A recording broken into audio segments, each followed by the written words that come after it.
Hello बच्चों, कैसे हो आप सब। उम्मीद करता हूँ कि सारे लोग ठीक होंगे। बच्चों, जैसा कि आपको मालूम है कि हम लोग क्लास 9 का मैथ्स पढ़ रहे थे और मैथ्स में भी हम लोग क्या पढ़ रहे थे, मेंसुरेशन यानी कि क्षेत्रमिति पढ़ रहे थे। तो चलिए इसी क्रम को हम लोग आगे बढ़ाते हैं और पढ़ना स्टार्ट करते हैं आज की क्लास को। तो जैसा कि आपने सीखा होगा पिछले क्लास में घनाभ का आयतन, तो एक घनाभ का आयतन कितना होता है बच्चों, याद है आपको।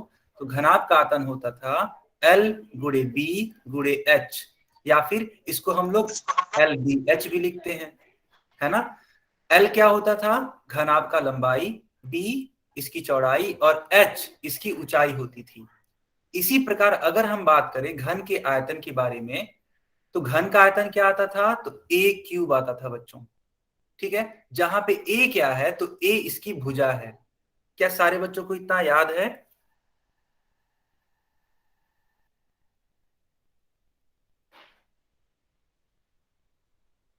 इतनी बातें क्लियर है बेटा।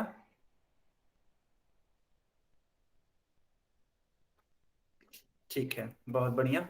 अच्छा, एक बात बताओ, अगर मान लेते मैंने कहा कि एक घन है, ठीक है, एक घन है जिसकी भुजा या जिसका किनारा 6 मीटर है, तो बताओ इसका आयतन कितना आएगा।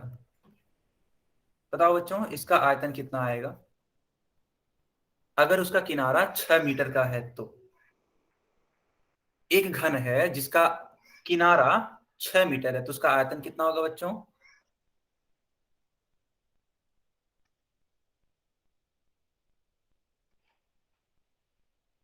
ठीक है, गुड। बेटा आप लोग कोशिश किया करो कि जो आंसर बताओ ना उसको यूनिट के साथ बताओ। कुछ बच्चे सिर्फ 216 लिख रहे हैं, ऐसे मत लिखा करो। 216 मीटर क्यूब लिखा करो, या फिर क्यूबिक यूनिट लिख दिया करो, क्यूबिक मीटर लिख दिया करो, है ना। चलो देखो, तो इसको कैसे निकालेंगे। देखो, अगर आपको दिया गया है घन का एक भुजा 6 मीटर, तो आप याद करो जो घन का आयतन होता था वो होता था ए क्यूब। तो इस 6 मीटर का आप क्या करोगे, क्यूब करोगे। 6 का गुणा कितनी बार कराना पड़ेगा, 3 बार, यानी इसको लिखा जा सकता है ऐसे 6 मीटर गुणे 6 मीटर गुणे 6 मीटर।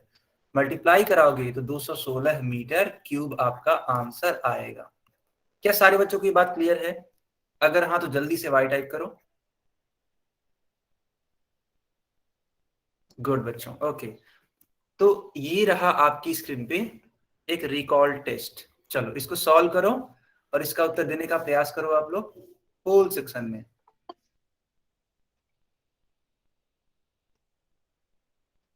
सारे बच्चे इसका उत्तर करेंगे पोल सेक्शन में, इसीलिए मैंने चैट बॉक्स बंद कर दिया है, ठीक है बेटा।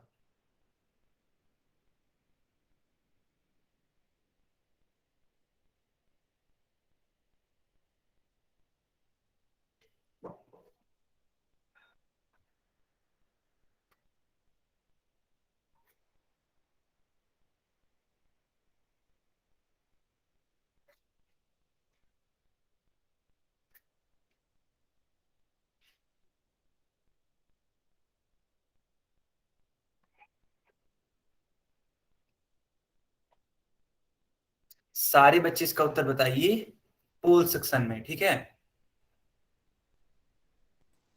पहले इसको अच्छे से सॉल्व करिए बेटा, है ना। अपनी कॉपी में अच्छे से सॉल्व करके तब इसका आंसर करिए पोल सेक्शन में।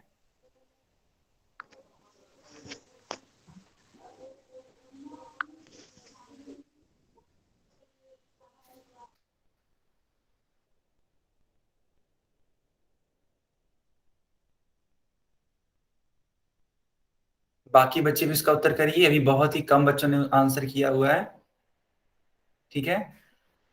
बेटा अभी आपके पास पूरे 1 से लेकर के 2 मिनट का समय है, तो जल्दी से इसको सॉल्व करिए और पोल सेक्शन में आंसर चूज करिए। कौन सा आंसर करेक्ट होगा, ए बी सी या डी।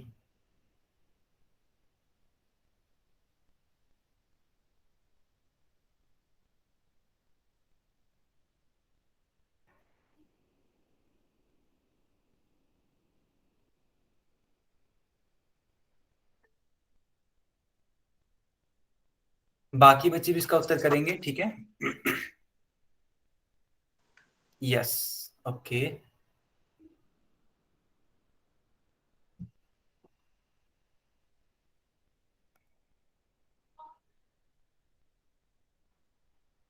चलो बच्चों, इसको अब डिलीट करते हैं, है ना। पोल सेक्शन अब मैं बंद करने जा रहा हूं और चैट सेक्शन ऑन करने जा रहा हूं, ठीक। इसीलिए जल्दी से आंसर करो, सिर्फ 15 सेकेंड और। 15 सेकेंड के बाद पोल सेक्शन बंद कर दिया जाएगा, तो जल्दी से इसका आंसर करिए पोल में। ओके, ठीक है, बाकी बच्चे भी इसको चूज कर सकते हैं। ओके बच्चों, अब मैं चैट सेक्शन ऑन कर दिया हूं, ठीक है। तो अब इसका आंसर आप बता सकते हैं चैट बॉक्स में भी।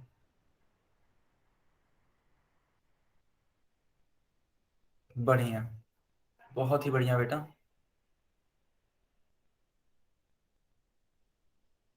गुड। चलो बच्चों, अब इसका सॉल्यूशन देखते हैं, इसका हल देखते हैं।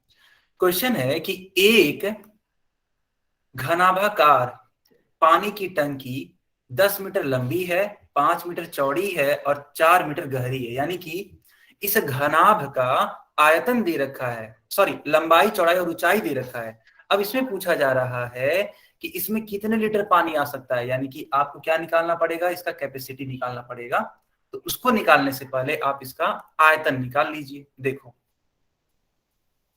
टंकी का आयतन कैसे निकालेंगे, क्योंकि जो टंकी है वो घनाभाकार है, और घनाभ के लिए जो आयतन होता है वो होता है L गुणे बी गुणे एच, यानी लंबाई गुणे चौड़ाई गुणे ऊंचाई। तो दिए गए मानों को रख दीजिए। लंबाई कितनी है बेटा, 10 मीटर, चौड़ाई कितनी है, 5 मीटर, और ऊंचाई कितनी है, यानी कि गहराई 4 मीटर। इसको मल्टीप्लाई कर दीजिए, कितना आता है, 200 मीटर क्यूब। क्योंकि सारी की सारी लंबाई मीटर में थी, इसीलिए इसका आयतन किस में आ गया, मीटर क्यूब में आ गया। लेकिन आप आंसर देखिए, आंसर तो लीटर्स में है, ठीक है, आंसर लीटर में है। तो क्या करेंगे, आपको याद होगा हम लोगों ने कन्वर्जन सीखा था, रूपांतरण सीखा था, कि 1 मीटर क्यूब बराबर होता है 1000 लीटर। ठीक है बच्चों, चूंकि 1 मीटर क्यूब बराबर 1000 लीटर, इसीलिए 200 मीटर क्यूब बराबर होंगे 200 गुणे 1000 लीटर। इसको आप गुणा कराओगे, क्या आएगा, 2 लाख लीटर आएगा। यानी कि कौन सा आंसर सही होगा, तो सी वाला आंसर करेक्ट होगा। क्या सारे बच्चों को ये बात समझ में आ गई? अगर हाँ तो एक बार वाई टाइप करो बेटा। ठीक है, गुड,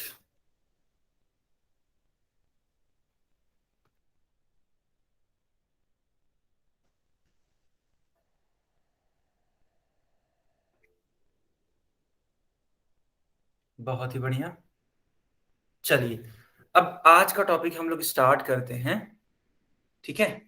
आज का टॉपिक हम लोग पढ़ना अब स्टार्ट करते हैं। तो बेटा, आज का हम लोग का टॉपिक है वॉल्यूम ऑफ अ सिलेंडर। इसको हिंदी में बोलते हैं बेलन का आयतन, ठीक है। आप बेलन को जानते भी होंगे, सिलेंडर को जानते भी होंगे, है ना, हम लोग इसके बारे में पढ़ाई कर चुके हैं। चलिए, थोड़ी सी एक बेसिक बेसिक बातें हम लोग कर लेते हैं। तो याद करो बेटा, बेलन क्या होता था। तो बेलन को हम लोग बनाते थे एक आयत से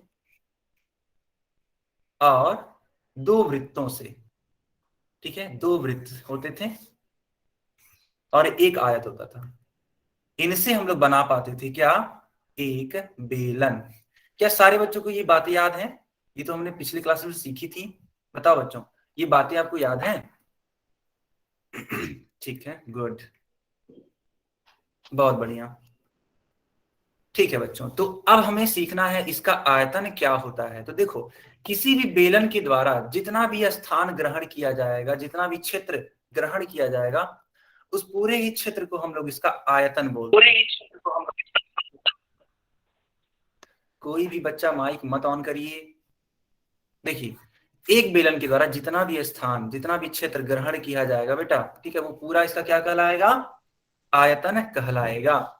अब बेलन से संबंधित कुछ इंपॉर्टेंट बातें सीख लीजिए।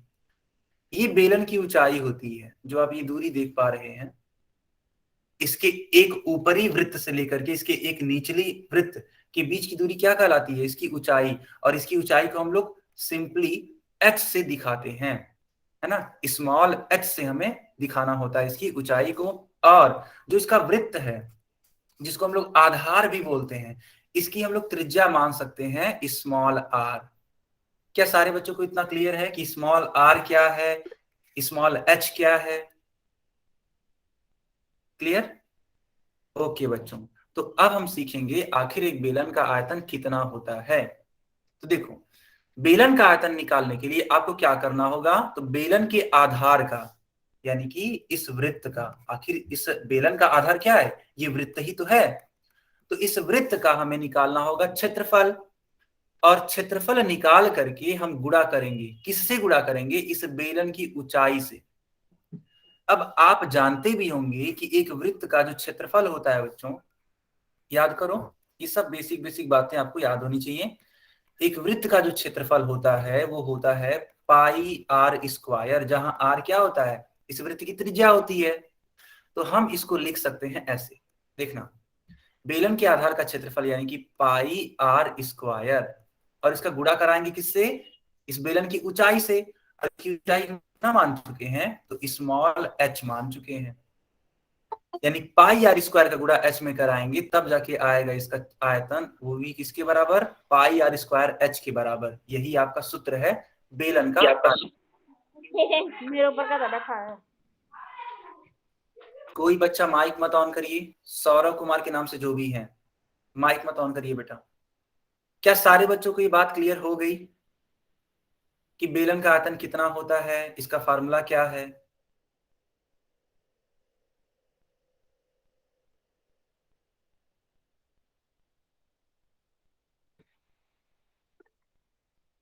गुड।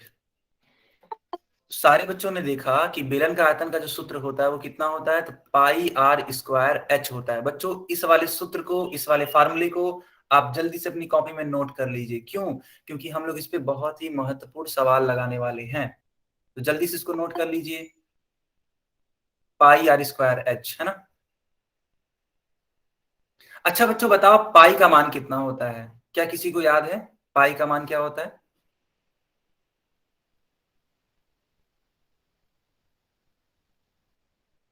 गुड, बहुत बढ़िया, बहुत ही बढ़िया।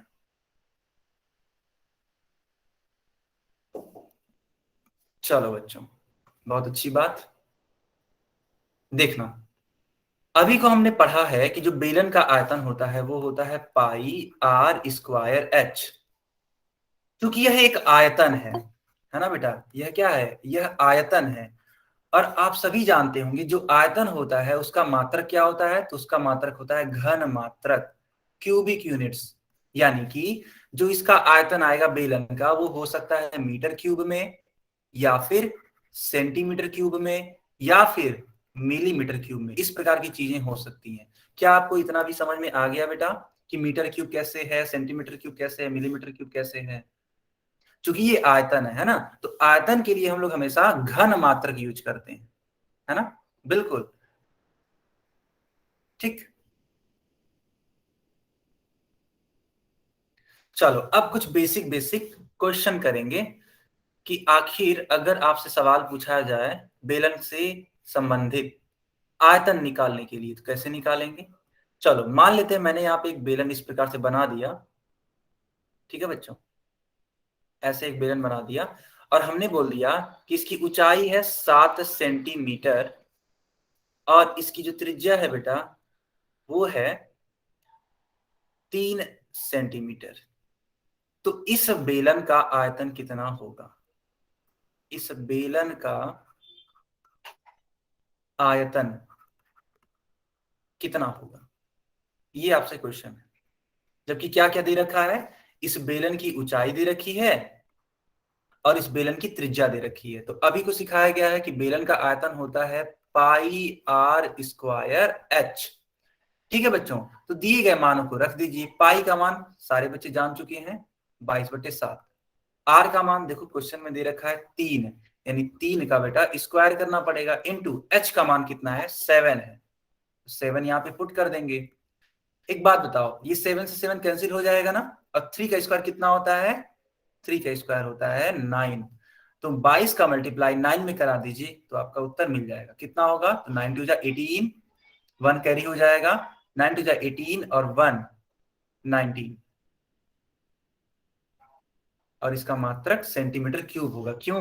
क्योंकि देखो रेडियस भी सेंटीमीटर में थी, हाइट भी सेंटीमीटर में थी, इसलिए इसका आंसर किस में आएगा? सेंटीमीटर क्यूब में आएगा।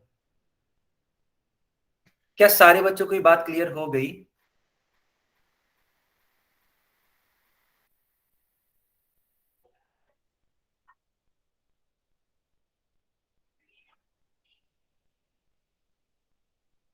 ओके बच्चों, ठीक है, तो जल्दी से इसको नोट कर लीजिए या फिर इसका स्क्रीनशॉट ले लीजिए। ठीक, चलो बच्चों एक बात और बताओ। मान लेते हैं इसी प्रकार से अगर आपसे पूछा जाता कि यही वाला बेलन है और इस प्रकार के पूरे 5 बेलन है आपके पास, एक बेलन नहीं है, ठीक है, टोटल 5 बेलन है, तब उसका आयतन कितना आता? आप लोग चैट बॉक्स में लिख करके बताओ। हमने कहा ये जो क्वेश्चन है ऐसे ही एज इट इज रहने दीजिए, और इसी प्रकार का जो बेलन है वो 5 बार ले लीजिए, एक बार नहीं 5 बार, तो उन पांचों का कुल आयतन कितना होगा? चैट बॉक्स में लिख करके बताइए।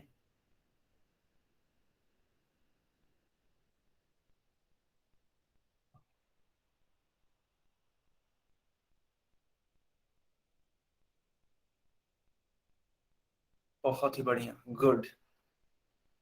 तो देखो बच्चों, एक बेलन का आयतन आया है 198 सेंटीमीटर क्यूब, इसलिए 5 बेलन का आयतन क्या होगा?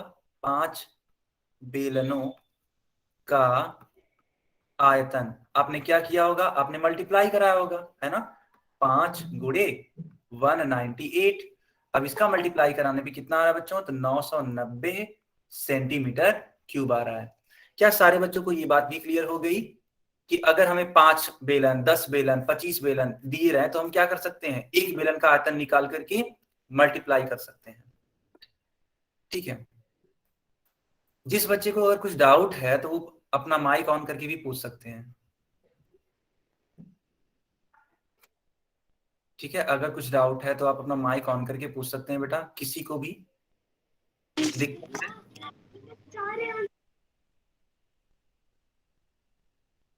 ओके चलो, ठीक है बेटा, अब आपकी स्क्रीन पे कुछ क्वेश्चंस आएंगे, है ना? इसको सॉल्व करिएगा आप लोग। इस वाले क्वेश्चन को सॉल्व करिए और इसका उत्तर देने का प्रयास करिए। मैं चैट सेक्शन बंद कर रहा हूं लेकिन पोल सेक्शन ऑन कर रहा हूं। बेटा पोल सेक्शन ऑन है, जल्दी से जाके इसका उत्तर करिए।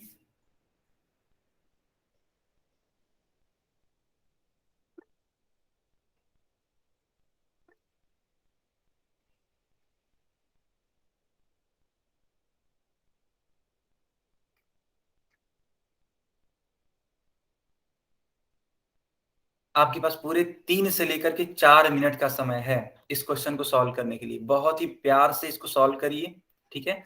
जो भी पूछा गया है उसको निकालिए और तब इसका उत्तर चूज करिएगा। ठीक है बेटा, कोई भी जल्दबाजी नहीं है। सर, इसका वो फॉर्मूला लगाना पड़ेगा जैसे 22/7 वो पाई आर स्क्वायर वाला। Yes yes, pi r square h वाला फार्मूला लगाना पड़ेगा। ठीक है, ओके।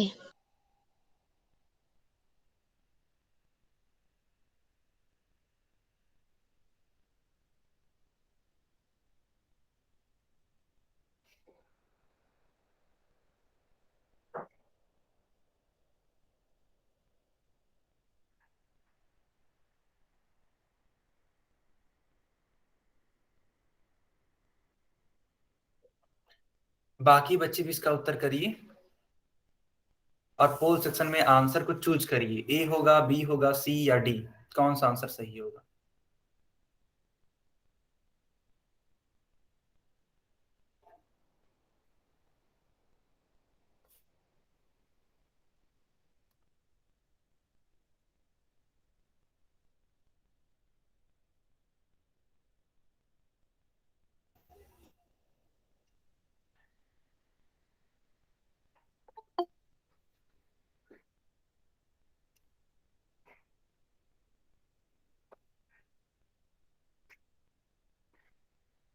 बाकी बच्चे भी इसको चूज करिए, ठीक है।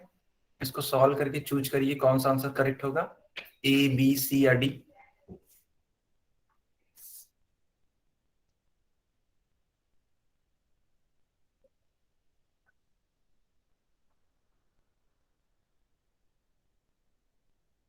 सर आप बता दो, समझ में नहीं आया थोड़ा सा। ठीक है, मैं क्वेश्चन समझा देता हूँ बेटा कि पूछा क्या गया। देखो, लिखा है किसी मंदिर के खंभे बेलनाकार हैं। बेलनाकार आप समझते ही होंगे, जो अभी आकृति हम सीख रहे थे वो बेलन ही तो थी। तो जो खंभे हैं बेटा वो बेलनाकार हैं, ठीक इस प्रकार से। यदि प्रत्येक खंभे का आधार 20 सेंटीमीटर त्रिज्या का एक वृत्तीय क्षेत्र है, यानी कि इसका जो आधार है वो वृत्त होता है, आपने देखा भी था। अब इस वृत्त की त्रिज्या दे रखी है, आर का मान दे रखा है 20 सेंटीमीटर। ठीक है बेटा, मैं ये क्वेश्चन समझा देता हूं, ठीक है, सारे बच्चे देख सकते हैं। और इसकी ऊंचाई दे रखी है 10 मीटर। इस खंभे की ऊंचाई है 10 मीटर, यानी एच का मान है 10 मीटर। तो ऐसे 14 खंभे, ठीक है बेटा, ऐसे 14 खंभे बनाने में कितने कंक्रीट मिश्रण की आवश्यकता होगी। यानी कि देखो, जो आप खंभा बनाओगे उसके लिए सीमेंट, बालू, इस प्रकार की चीज का आप यूज करोगे ही करोगे। तो उसी चीज को पूछा जा रहा है कि वह कंक्रीट का आयतन कितना होगा अगर हम इसी प्रकार की कुल 14 खंभे बनाए तो आपको बेसिकली क्या करना है, आपको इसका आयतन निकालना है। क्या आपको सवाल समझ में आ गया? क्या थोड़ा आपको थोड़ा। सवाल आ गया? ठीक है बेटा, इसको अपने मन से आप ट्राई करिए।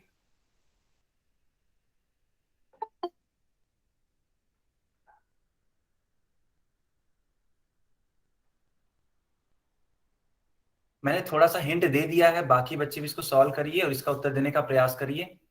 कुछ बच्चों ने आंसर चूज किया एकदम करेक्ट, कोई भी दिक्कत नहीं है। बाकी बच्चे भी चूज करिए कौन सा आंसर सही होगा।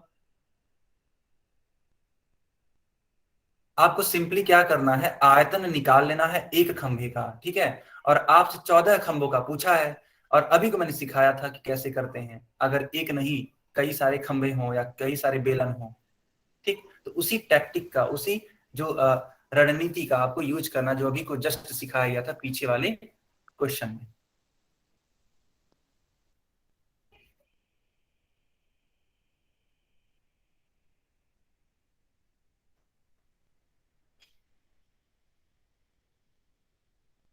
बेटा लास्ट के 1 मिनट और, उसी बात से मैं पोल बंद कर दूंगा, ठीक।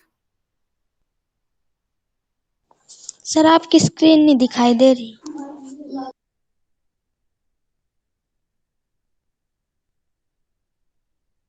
नहीं बेटा, दिखाई तो दे रही है, ठीक है। आप एक बार क्लास को रीज्वाइन कर लो, एक बार क्लास को रीज्वाइन कर लो, ठीक है, अगर आपको दिक्कत हो रही है तो।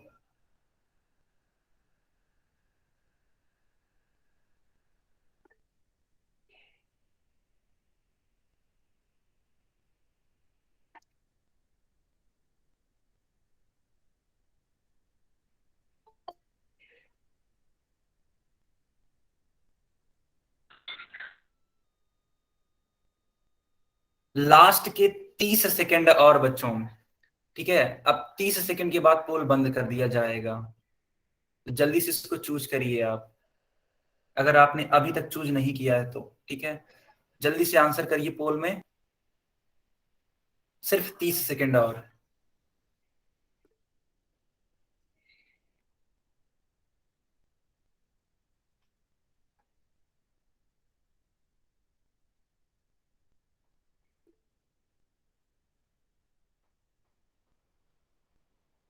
ओके बच्चों, अब मैं पोल बंद कर रहा हूं, ठीक। अब मैं पोल बंद कर रहा हूं, लेकिन चैट सेक्शन में ऑन कर दे रहा हूं। जिन बच्चों का आंसर आ चुका है वे चैट सेक्शन में लिख सकते हैं।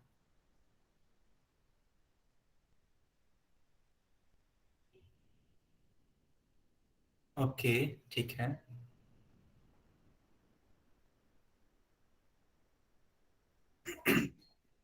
चैट सेक्शन ऑन करते ही सारे बच्चे सी लिखना स्टार्ट करती हैं। यही चीजें आप पोल सेक्शन में कैसे नहीं करते हो? हाँ, यानी कि यहाँ पे आंसर एक दूसरे का कॉपी करते हो। कुछ ही बच्चे हैं जो अच्छे से बताते हैं, अब बाकी बच्चे इसको कॉपी कर देते हैं। हाँ? पोल में इतने आंसर तो नहीं आते। चलो बेटा आप लोग क्वेश्चन को अपने मन से सॉल्व किया करो और फिर आंसर किया करो, है ना, एक दूसरे का कॉपी बिल्कुल मत किया करो। देखो सवाल में क्या दिया है, लिखा है कि किसी मंदिर के खंभे बेलनाकार हैं, ठीक। यदि प्रत्येक खंभे का आधार 20 सेंटीमीटर है, त्रिज्या का एक वृत्तीय क्षेत्र है और ऊंचाई 10 मीटर है, तो ऐसे 14 खंभे बनाने में कितने कंक्रीट मिश्रण की आवश्यकता होगी। तो सबसे पहले आप समझिए कि क्या होता है बेलन, ठीक, पहले ये समझिए। देखो आखिर इसी प्रकार का खंभा होगा बेलनाकार ऐसे, और इस प्रकार का एक खंभा नहीं है बेटा, टोटल 14 खंभे हैं, ठीक। तो हमारा सबसे पहला फोकस होगा कि एक बेलन का हम आयतन निकाल लें या एक खंभे का हम लोग आयतन निकाल लें, और ज्यों ही हम एक खंभे का आयतन निकाल लेंगे उसको 14 से गुणा कर देंगे। क्या सारे बच्चों को इतना बात समझ में आया?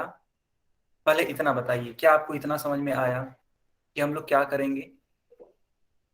तो हम लोग सबसे पहले एक बेलन का आयतन निकालेंगे, ठीक है, ओके। तो अब देखना बेटा, इसके आधार का त्रिज्या यानी कि आर का मान दे रखा है 20 सेंटीमीटर, ठीक, और इसकी ऊंचाई दे रखी है 10 मीटर, इसकी ऊंचाई दे रखी है 10 मीटर। तो आप देखोगे यहां पे कि एक वैल्यू है सेंटीमीटर में, एक वैल्यू है मीटर में, तो इसको आप बदल लीजिए, है ना, सेम यूनिट कर लीजिए। तो मैं क्या करता हूं, इस सेंटीमीटर को मीटर में बदल देता हूं। कैसे बदलूंगा, जब इस सेंटीमीटर वाले वैल्यू को 100 से मैं डिवाइड करूंगा ना बेटा, तो यह मीटर में बदल जाएगा। क्यों?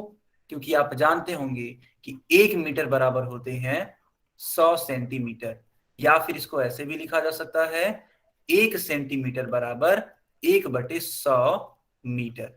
बताओ बच्चों इतना क्लियर है आपको? क्या आपको इतना क्लियर यस सर। ठीक है, ओके। सर दोबारा बता दो।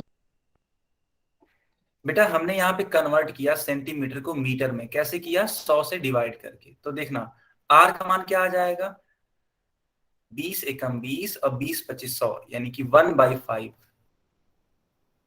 आर का मान आ गया बेटा 1/5 मीटर और एच का मान आ गया 10 मीटर। तो बस अब इसको सॉल्व करना है आपको, ठीक है। देखना सारे बच्चे देखेंगे। सर हम आंसर डेसिमल में भी तो कर सकते हैं ना? फिर से बोलिए। सर हम आंसर जो आपने निकाला है वो डेसिमल में भी कर सकते हैं ना? हाँ हाँ बिल्कुल कर सकते हैं, कोई दिक्कत नहीं है, ठीक है। डेसिमल में कर सकते हैं ना। एक्चुअली क्या होता है जब फ्रैक्शन वैल्यू होती है तो हम ये देखते हैं कि अक्सर चीजें कट जाती हैं, इजीली कट जाएंगी, है ना, तो इसलिए हमने उसको डेसिमल में नहीं लाया, उसको फ्रैक्शन में ही रहने दिया। अगर आपने डेसिमल से निकाला है तो वो भी करेक्ट है, उसमें भी कोई दिक्कत नहीं है। इसलिए बेलन का आयतन या फिर जो कंक्रीट का बना हुआ खंभा है उसका आयतन लिख सकते हैं ना, कितना, पाई आर स्क्वायर एच।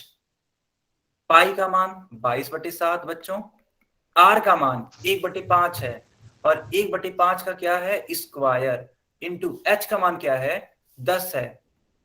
तो दिए गए मानों को रख दीजिए, तो 22/7 गुणे 1/5 का स्क्वायर है, इसको लिखा जा सकता है 1/5 गुणे 1/5, और ये 10 तो था ही।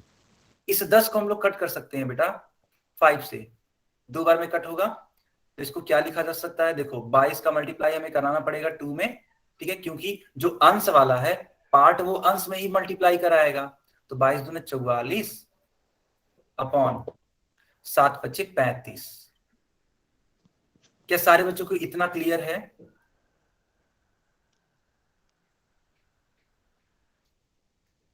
44/35 मीटर क्यूब। क्योंकि यह एक बेलन का आयतन है ना, एक खंभे का आयतन है, इसीलिए, ठीक है, इसीलिए 14 खंभों का कुल आयतन आयतन क्या होगा बेटा, इस वाली क्वांटिटी को 14 से गुणा कर देंगे, ठीक। 7 2 जा 14, 7 5 जा 35, ठीक, यानी कि 88/5 आ गया। इसको सॉल्व करके क्या आएगा आंसर, 17.6 मीटर क्यूब। क्या सारे बच्चों की चीज क्लियर हो रही है?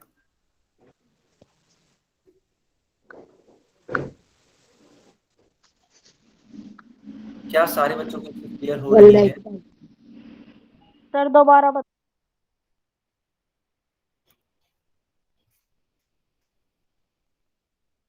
Yes sir. सर 14 खंभों के आगे से थोड़ा बताना। ठीक है बेटा, एक सेकेंड। यस, अब आपको दिख रहा होगा हर एक चीज। बताओ यहां तक किसकी किसको समझ में आ गया? जिसको भी समझ में आया वो वाई टाइप करेंगे, जिसको नहीं वो एन टाइप करेंगे।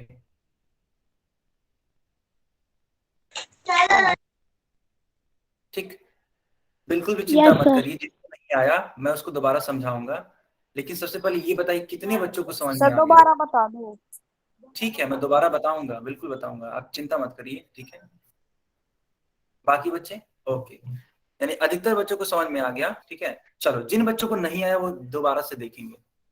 देखो हमने क्या किया, हमारा सबसे पहला फोकस था हम सिर्फ एक बेलन का आयतन निकालेंगे। उसके बाद हम क्या कर देंगे, 14 से गुणा कर देंगे। तो सबसे पहले हम एक आयतन निकालेंगे, कैसे मेरा निकालेंगे? नहीं हुआ तो यार, फिर दोबारा में समझा दो। बेटा दोबारा से ही समझा रहा हूं, आप समझो तो सही, माइक को बंद रखो आप लोग। तो देखो त्रिज्या का मान दे रखा है। सर आपकी आवाज सही से नहीं आ रही। सारे बच्चे बताएंगे क्या मेरी आवाज आ रही है? चैट सेक्शन में बताइए यस क्या सर। मेरी आवाज आ रही है? Yes sir. Yes sir.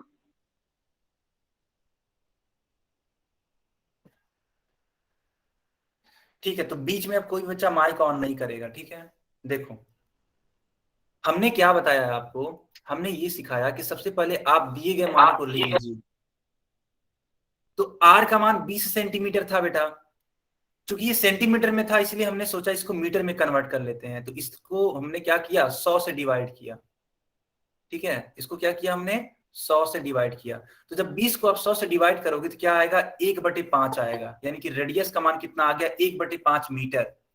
इसी प्रकार ऊंचाई का मान दे रखा है सवाल में कितना, 10 मीटर। तो बेलन का आयतन क्या होगा, आपको ये सूत्र मालूम होगा, पाई आर स्क्वायर एच। अब इस सूत्र में दिए गए मानों को रख देंगे, पाई का मान 22/7, आर का मान 1/5 और उसका स्क्वायर है इंटू एच यानी कि 10। 1/5 का स्क्वायर था यानी हम उसको दो बार लिखेंगे, 1/5 गुणे 1/5। इस प्रकार से 10 को काट सकते हैं इससे 5 से, तो 2 हो जा, और 2 होने के बाद इस 22 का मल्टीप्लाई हमने कर दिया 2 में, और एक का मल्टीप्लाई कराओगे तो एक ही आएगा, है ना। तो 22 गुणे 1 गुणे 1 गुणे 2 का जो गुणा होगा वो क्या आएगा, 44 आएगा, बटे 7 और 5 हर में बच गए थे, डिनोमिनेटर में 7 और 5 ही तो बचे थे। तो 7 और 5 का गुणा कराने पे 35 आ गया, यानी ये हमारा बेलन का आयतन कितना आया, 44/35 मीटर क्यूब आया। हमें निकालना था कुल 14 बेलनों का आयतन या फिर कुल 14 खंभों का आयतन। तो क्या करेंगे, इस वाली क्वांटिटी में 14 से गुणा कर देंगे बच्चों। तो जो ही हमने 14 से गुणा कराया तो आंसर कितना आने लगा, 17.6 मीटर क्यूब। तो कौन सा आंसर करेक्ट होगा, तो आंसर सी वाला करेक्ट होगा। क्या अब सबको क्लियर है?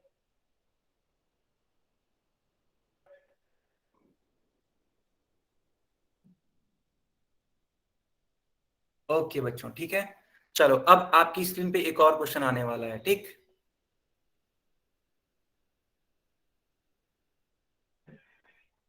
ये रहा,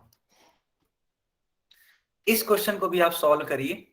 मैं चैट सेक्शन बंद कर रहा हूं और पोल सेक्शन ऑन कर रहा हूं।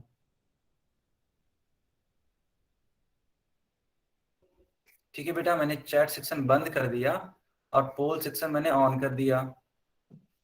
एक बार मैं क्वेश्चन को समझा भी देता हूं, ठीक है, ज्यादा बेटर रहेगा। देखो एक बार मैं क्वेश्चन को पढ़ के समझा देता हूं कि आखिर ये बोला क्या जा रहा है। देखो एक शीशे की एक पेंसिल है, ठीक है, लकड़ी के एक बेलन के अभ्यंतर में ग्रेफाइट से बने ठोस बेलन को डालकर बनाई गई है। पेंसिल का व्यास 7 mm है और ग्रेफाइट का व्यास 1 mm है। तो यदि पेंसिल की लंबाई 14 सेंटीमीटर है तो लकड़ी का आयतन और ग्रेफाइट का आयतन ज्ञात कीजिए। इस सवाल को पहले आप समझ लीजिए सारे बच्चे। देखो, जब पेंसिल होता है, आप नया नया पेंसिल खरीदो बेटा, ठीक है, इस प्रकार से होता है, समझना, मेरी बात को समझने की कोशिश करना, थोड़ा सा हम इसको समझा दें आप सभी को। तो आपने देखा होगा बीच में, पेंसिल के बीच में ऐसे ब्लैक कलर का एक डॉट होता है। तो ये डॉट नहीं होता, ये एक रॉड होता है जो कि एक इंड से लेकर के दूसरे इंड तक होती है। पेंसिल के एक इंड से लेकर के पेंसिल के दूसरे इंड तक ये रॉड ऐसे होती है। इस रॉड को बोलते हैं ग्रेफाइट की रॉड। ठीक है बेटा, ये ग्रेफाइट होता है। क्या आप सभी बच्चे इतना देखे हैं पेंसिल में? जल्दी से बताइए। अच्छा, जी एक सर। सेकंड, देखिए ना। जी सर। ओके ओके, ठीक है, ओके। देखो, अब आपको करना क्या है, यस सर। आपको इस ग्रेफाइट का आयतन बताना है। अब ग्रेफाइट का आयतन कैसे यस सर। बताओगे? ग्रेफाइट का आयतन तब आप बता पाओगे जब इसकी त्रिज्या मालूम हो। ठीक, तो ध्यान से देखो, सवाल में सारी चीजें दे रखी हैं। देखो, ग्रेफाइट का व्यास दे रखा है 1 mm, तो त्रिज्या निकाल लेना, क्योंकि व्यास का आधा करने पे त्रिज्या निकल जाता है। ठीक, यानी कि यहां से हम ग्रेफाइट की त्रिज्या मालूम कर लेंगे। फिर पेंसिल का व्यास दे रखा है, इस पूरे पेंसिल का व्यास 7 mm है, तो हम त्रिज्या निकाल लेंगे, 7 को 2 से डिवाइड कर देंगे तो पेंसिल का हमें त्रिज्या मिल जाएगा। ये दोनों ही चीजें मालूम, और तो और हमें पेंसिल की लंबाई मालूम। तो बेटा, पेंसिल की लंबाई वही होगी जो ग्रेफाइट की लंबाई होगी, यानी कि हमें ऊंचाई भी मालूम। सारी चीजें आपको मालूम है। अब आपको निकालना है आयतन, तो जल्दी से अब निकालिए। हमने जो हिंट बताना था बेटा बता दिया। ठीक है, अब इन्हीं सब चीजों को यूज करके आप आंसर बताओ अब।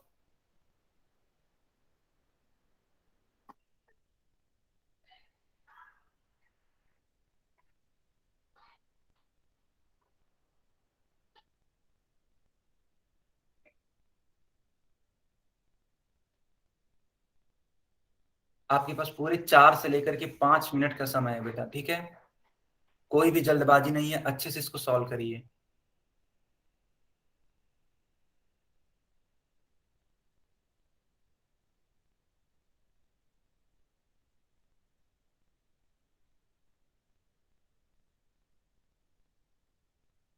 अगर किसी बच्चे को क्वेश्चन समझने में दिक्कत है तो वो अपना माइक ऑन करके मुझसे पूछ सकते हैं कि सर ये वाली दिक्कत है। ठीक,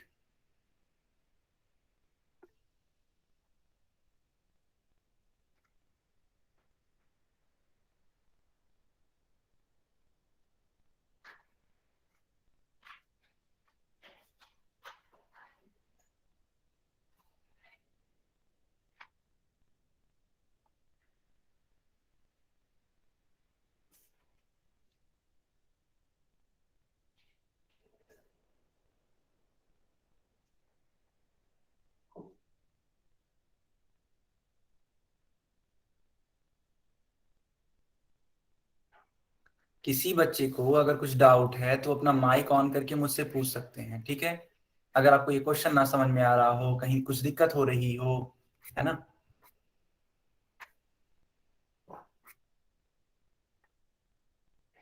आपको सिंपली क्या करना है, आयतन निकालना है। किन दो चीजों का आयतन निकालना है? तो ग्रेफाइट का आयतन निकालना है और लकड़ी का आयतन निकालना है। ठीक है बेटा,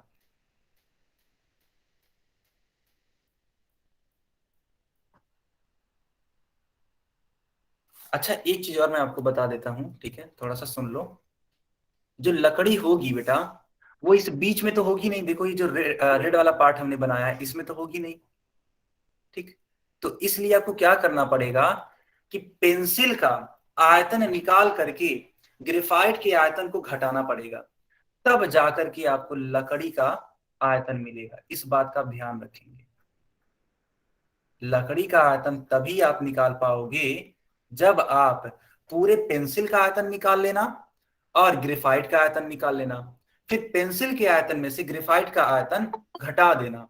ठीक, तब लकड़ी का आयतन आएगा। क्यों? क्योंकि जो लकड़ी फैला होगा वो कहां से कहां तक फैला होगा, देखो मैं इसको ब्लैक कलर से बना रहा हूं। जो लकड़ी फैला होगा देखो, बस इतने पार्ट में फैला होगा। जहां तक ग्रेफाइट फैला होगा उसमें लकड़ी नहीं होगा। ठीक है बेटा, तो इस बात का भी आप ध्यान रखेंगे। ये जो मैंने ब्लैक कलर से बनाया ना ये वाली लाइन, बस इतने में ही लकड़ी फैला होगा, बाकी बीच में लकड़ी नहीं होगा। तो कैसे निकालेंगे इसका आयतन? तो सबसे पहले हम पेंसिल का आयतन निकाल करके ग्रेफाइट के आयतन को घटा देंगे। तो ये कुछ बेसिक बेसिक बातें थी, आपको ये याद रखनी है इस क्वेश्चन को सॉल्व करते टाइम।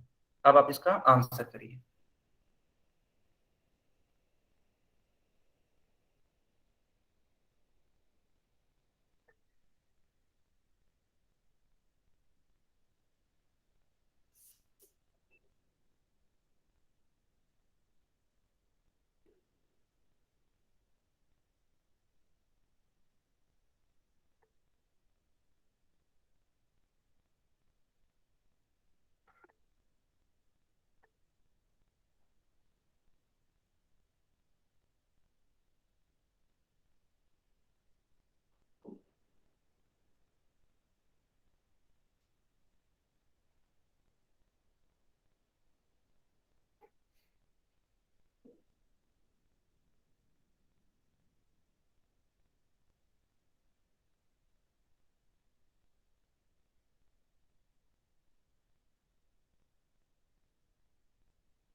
सी है सर।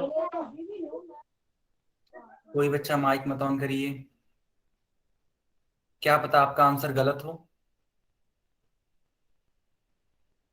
अगर आपको मालूम है तो पोल में आंसर करिए, ठीक है बेटा।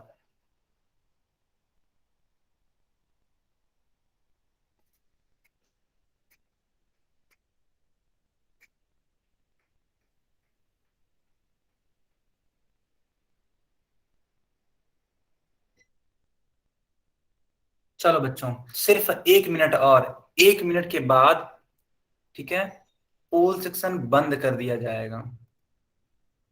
सिर्फ 1 मिनट और।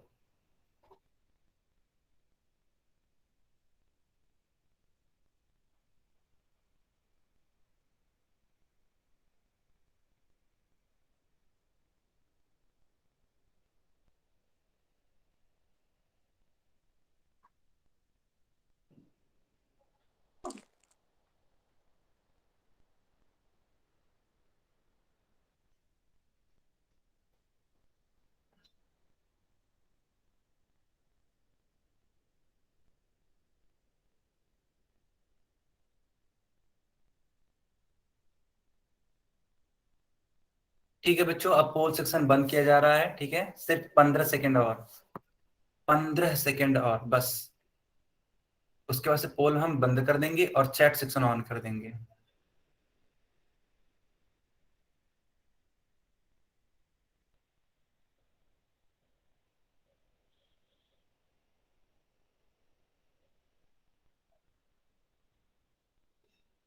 ठीक है, तो हमने पोल सेक्शन बंद कर दिया लेकिन चैट सेक्शन ऑन कर दिया। आंसर करिए आप लोग चैट में।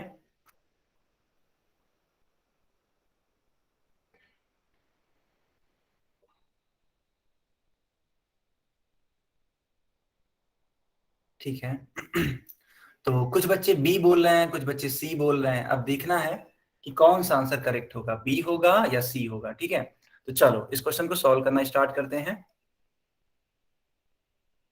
तो यहाँ पे ध्यान से देखना आप लोग। सबसे पहले इस क्वेश्चन को समझने का प्रयास करिए।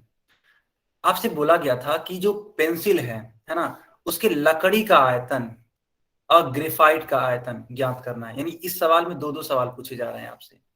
आप याद करो, अभी को मैंने सिखाया है ना कि जो पेंसिल होगा, ठीक है बेटा, जो पेंसिल होगा उसमें जो ग्रेफाइट होगी वो बीच में होगी, क्योंकि उसी पार्ट से तो आप लिखते हो। याद करो, जो पेंसिल में ब्लैक कलर का रॉड होता है जिससे आप लिखते हो, वही ग्रेफाइट कहलाती है। तो वह ग्रेफाइट की रॉड एक सिरे से स्टार्ट होकर के दूसरे सिरे तक फैली रहती है ऐसे, यानी वो भी बेलनाकार होगी, है ना। ग्रेफाइट की जो रॉड होगी वो भी क्या होगी, बेलनाकार होगी। क्या सारे बच्चों को ये बात क्लियर है? बताओ बच्चों, क्या सारे बच्चों की बात क्लियर है? ठीक है, तो अगर ये चीज क्लियर है तो चलो अब इसको सॉल्व करना स्टार्ट करते हैं। तो सबसे पहले हम क्या करेंगे, ग्रेफाइट का ही आयतन निकालेंगे। देखना, ग्रेफाइट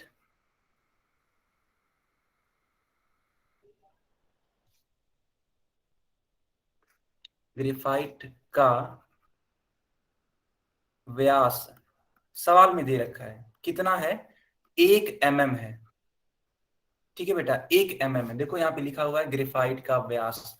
अब मैं आपको सिखा चुका हूं, व्यास का आधा करने पर त्रिज्या मिलता है, इसलिए ग्रेफाइट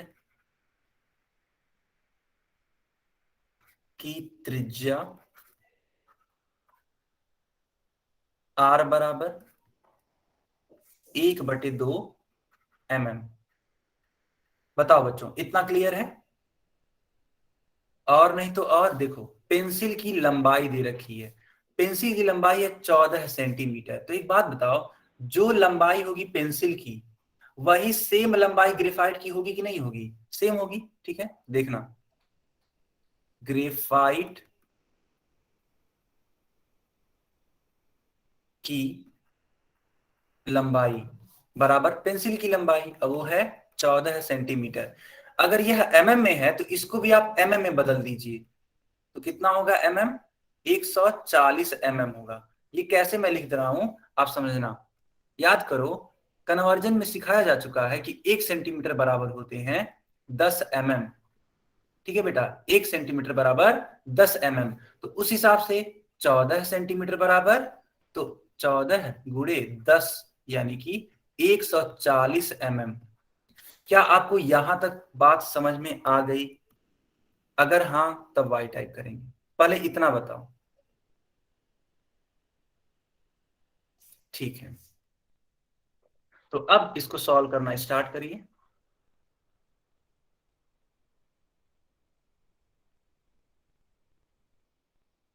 ग्रेफाइट का आयतन क्या होगा? आयतन तो पाई R स्क्वायर H। पाई का मान होता है बेटा 22/7, R का मान है 1/2, और इसका हम कर देंगे स्क्वायर इंटू H।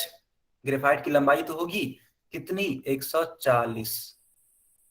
तो 22/7 गुणे 1/2, 2 बार है, तो इस प्रकार से लिख देंगे। चलो 140 को कट करो 2 से, कितनी बार में जाएगा? 70 बार। फिर 70 को कट करो 2 से, 35 हो जाएगा। अब इस 35 को कट कर सकते हैं 7 से, कितनी बार में कट होगा बेटा? 5 टाइम्स में, यानी कि 22 बच गया और 5 बच गया। इन दोनों का गुणा कराओगे तो क्या आएगा? 110 mm³ आएगा। यानी एक चीज का आंसर तो हमें मिल गया, ग्रेफाइट का आयतन। ग्रेफाइट का आयतन, एक चीज का आंसर हमें मिल गया। बताओ बच्चों, इतना क्लियर है? अच्छा, एक चीज और करते हैं, इस mm³ को हम लोग चेंज कर देते हैं सेंटीमीटर³ में। क्यों? क्योंकि हमें आंसर सेंटीमीटर³ में ही निकालना है। ठीक, या तो अंत में चेंज किया जाए या अभी चेंज किया जाए। अभी चेंज किया जाए, ठीक है। इसको चेंज भी कर सकते हैं ना, 1 mm³ को 110 mm³ को हम लोग चेंज कर सकते हैं, ठीक है, सेंटीमीटर³ में। चलो अब देखना कैसे चेंज करेंगे। तो 110 गुणे 1/1000 सेंटीमीटर³। अब आप कहोगे सर ऐसे कैसे लिख दिया आपने? तो याद करो, आपको सिखाया गया था कि 1 सेंटीमीटर³ बराबर होते हैं 1000 मिलीमीटर³। इसी चीज का यूज किया गया है ना? तो आपका आंसर कितना आएगा? तो 0.11 सेंटीमीटर³। ठीक है बच्चों, क्या यहां तक आप सभी को क्लियर है? क्या यहां तक आपको क्लियर है? तो जल्दी से, अगर हाँ अगर ये यस क्लियर है सर। तो जल्दी से इसका स्क्रीनशॉट ले लो। ठीक है, इसका जल्दी से यस इसका सर। स्क्रीनशॉट ले लो, जल्दी से लो। ठीक है, अगर यहां तक क्लियर है तो। ले ले लिया लिया? सर। चलो अब इसको हम आगे बढ़ाते हैं। अब हम निकालेंगे पेंसिल का आयतन, फिर वही formula pi r square h, ठीक है बच्चों, pi r square h. Pi का मान 22/7, आर का मान याद करो, आर का मान क्या होगा, चूंकि 7 mm था आर का मान, सॉरी व्यास का मान 7 mm था, इसलिए त्रिज्या क्या होगा 7/2 होगा, तो 7/2 का whole square into h same रहेगी 140 mm। तो इसको आप सॉल्व करना स्टार्ट करिए।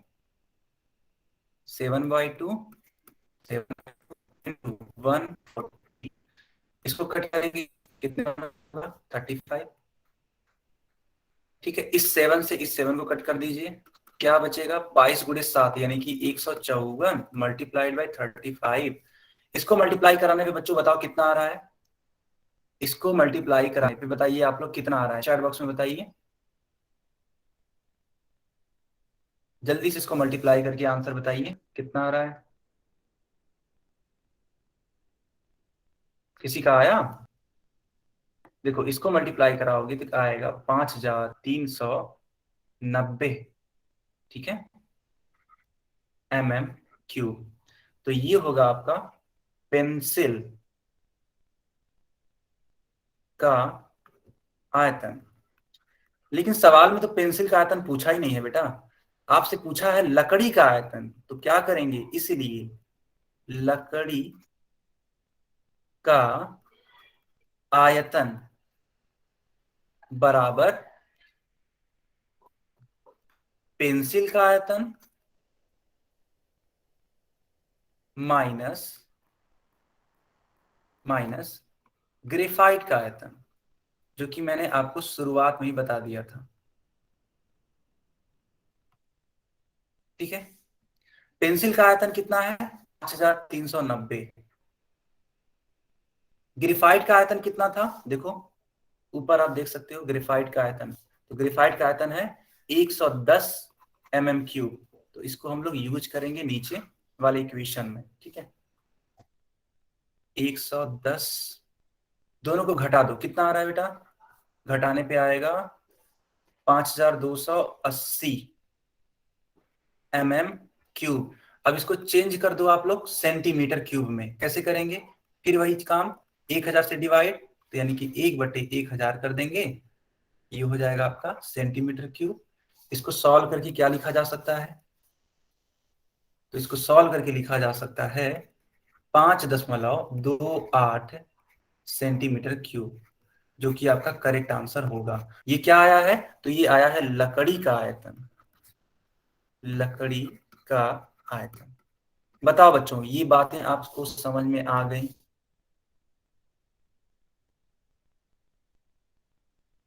ठीक है। यहां तक ने आप यहाँ तक तो आप नोट कर ही चुके थे, अब यहां से लेकर के यहां तक आप नोट कर लीजिए या फिर इसका स्क्रीनशॉट ले लीजिए।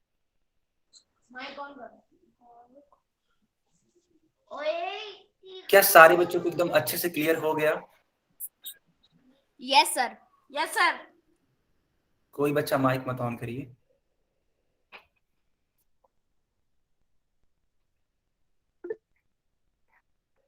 सर आंसर बी है या सी? यस बेटा देख लेते हैं। तो देखो लकड़ी का आयतन तो आ गया 5.28 और हाँ ये रहा, ग्रेफाइट का आयतन आ गया 0.11। तो देखते हैं कौन सा ऑप्शन है। Yes, option is B, option is B.